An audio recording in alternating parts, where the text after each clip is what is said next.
Chapter 10. The Grand Canyon of the Soul. David swung his motorcycle westward, the roar of the engine a steady companion.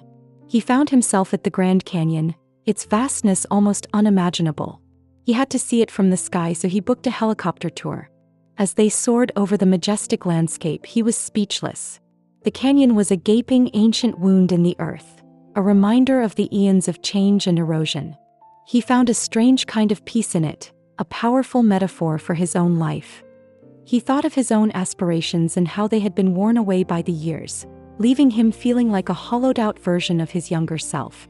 The canyon was a massive hole, an emptiness that seemed impossible to fill. But as he looked closer, he saw life thriving in the rivers, carving new paths, and the constant, slow change of time. He realized that a big, gaping hole could be filled, not by being rushed or forced, but by the steady, persistent flow of life itself. The void he had felt in his own life, the unfulfilled dreams of joining a rock band or starting a YouTube channel, wasn't an emptiness to be feared. It was a space that could be filled over time, one small step at a time. He suddenly remembered the elephant advice he gave to Mina, and yet somehow didn't get it himself. This trip wasn't just about escape or pleasure anymore. It was about finding a way to fill that hole with a new purpose. From there, he rode to Las Vegas, a city of light and chaos. He went to a comedy show, laughing until his sides hurt, and then to a magic show headlined by Murray Sawchuk. As he watched the magician perform, his mind immediately went to Mina. He thought about her talent, her dedication, and how much she would love to see a world-class magician if she just let go of her fear and anxiety about performing her best magic on camera. Although she was amazing, there was always a fear that gripped her. A profound sense of pride filled him, and he realized his desire for a personal hobby was less about being selfish and more about finding a way to connect with his daughters on an even deeper level, to prove he could follow his heart too.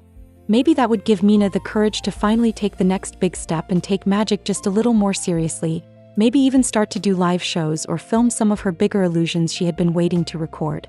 A different normal. Back in Seoul, the family's schedule was packed.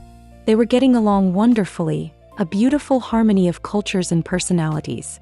One evening, as the group was making their way back to the hotel, Mina pulled her mom, Sarah, aside. "Mom," she said, her voice a bit hesitant. "I know we only have 10 days here, but I was wondering if Maya and I could have one day to ourselves. Like old times." Sarah smiled and nodded, her heart swelling with pride at Mina's request. She had been worried about how the trip would affect her relationship with Maya, but seeing them want to reconnect brought happiness to her heart. Her initial anger had worn off, and she felt a lot safer if Maya was by her side. The next day, Mina and Maya headed to Lotte World. The amusement park was a sensory overload of sound, light, and excitement. They rode every ride they could find, their screams echoing in the enclosed space. The Euro Drop, a ride that lifted them hundreds of feet into the air before a terrifying freefall, gave Mina a rush of adrenaline she hadn't felt in a long time. It was a day of pure, unadulterated fun, a much-needed break from the emotional intensity of their reunion with Hannah. Later that afternoon, Hannah and Sarah found themselves alone at a quiet Buddhist temple. Hannah burned some incense with Sarah and then turned to her with a very serious look on her face. With the translating device between them, Hannah looked at Sarah, her eyes welling up with tears. "I want to thank you," she said, her voice trembling, "for everything. For raising my daughter to be such a beautiful and smart young woman. And thank you for not changing her name. It means everything to me." Hannah reached into her pocket and pulled out a small, wrapped box. "I want you to have this," she said. Sarah opened it to find a beautiful and expensive-looking gold ring and bracelet set. "Oh, Hannah," Sarah said, tears coming to her own eyes. "I can't take this. I know how much you and your mother have struggled. I just can't." Hannah shook her head. "It is a gift," she insisted, "made from my grandmother's gold and my own.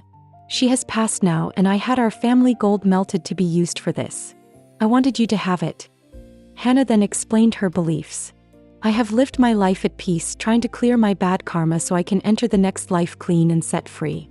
I thought my only hope was to be reborn and live a life with Mina again after death. It took me months to even respond to her emails because of the shame, and months more to agree to meet her face to face. I didn't know how I could look at her. But you gave me my dream in this lifetime. Thank you for giving a good life to her that I could have never offered and for allowing me to see her now." Sarah was deeply moved. She accepted the gift, her hands shaking slightly. "Thank you," she said, her voice choked with emotion.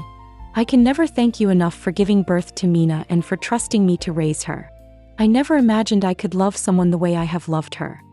The two women met in a long embrace, a moment of two mothers coming together in a shared love for one daughter. Eating the elephant. Mina had been vlogging their trip, taking quick, flashy clips of the sights and experiences. When she uploaded a short 2-minute update to her channel, it immediately went viral. The views soared into the thousands in just a few hours. The comments were filled with praise for the beautiful scenery, the food, and the colorful handbox. Her video about her adoption, however, was still sitting with a fraction of the views and a dismal watch time. Mina felt a flash of anger. "They're so shallow," she thought to herself. "They'll watch a minute of me on a roller coaster or walking on a glass floor, but they can't sit through 30 minutes of me talking about something that actually matters. Something important to me." But as she looked at her phone, her anger gave way to a powerful moment of self-realization.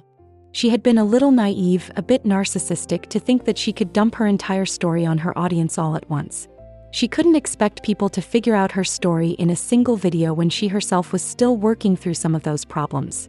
It didn't make any sense. She remembered a piece of advice her dad once gave her. "You can eat an elephant one bite at a time." She realized that her story was the elephant. She couldn't expect people to consume it all in one sitting. So she came up with a new plan. She started making a series of shorter videos, each one focusing on a different aspect of her story, from her feelings about her birth mom to the challenges of being an adoptee in America. She was going to give her viewers one small bite at a time. And this time the responses were different.